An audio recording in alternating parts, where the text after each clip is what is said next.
What happens if you have people add fruit to their regular diet? 3 apples or 3 pears a day as snacks between meals on top of whatever else they were eating.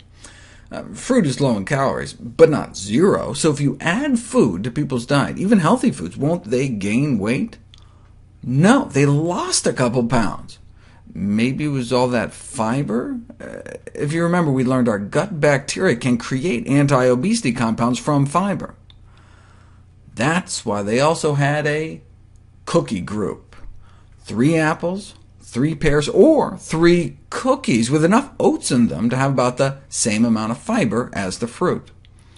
Despite the fiber, adding cookies to one's diet does not lead to weight loss.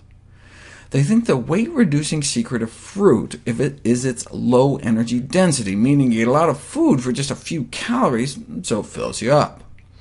Energy density is a relatively new concept that has been identified as an important factor in body weight control in both adults and in children and adolescents. Energy density is defined as the amount of calories per unit weight of a food or beverage.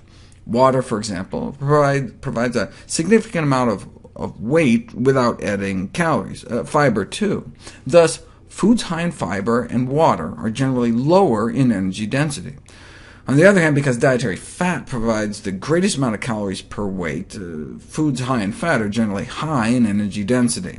The CDC offers some examples of high-energy density foods are like bacon, lots of calories in a small package. A medium energy density food is like a bagel, and a low-density food typified by fruits and vegetables. In general, the lower the better, with 2 exceptions. Soda is heavy, so heavy that by energy density it looks less harmful than it is, and nuts have so much fat they appear less healthy than they are.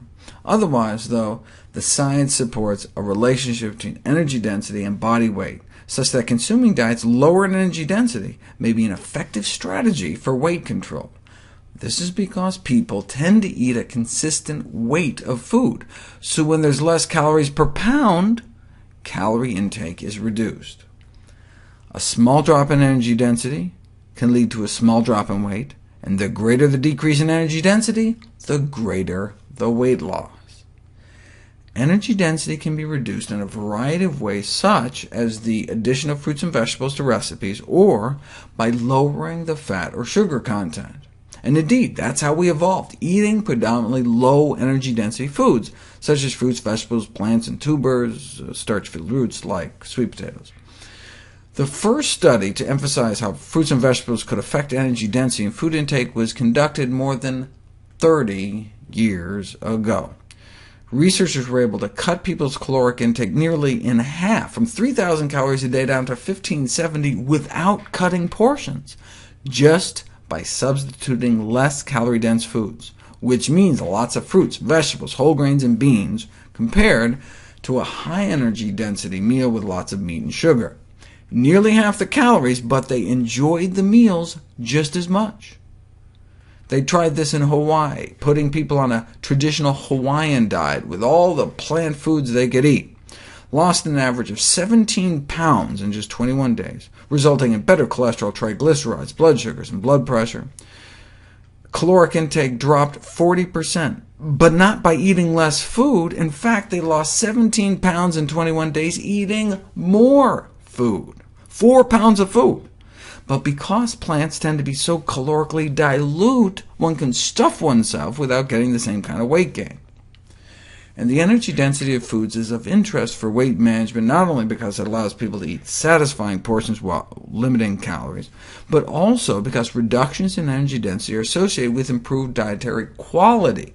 For example, lower energy-dense diets associated with lower risk of pancreatic cancer.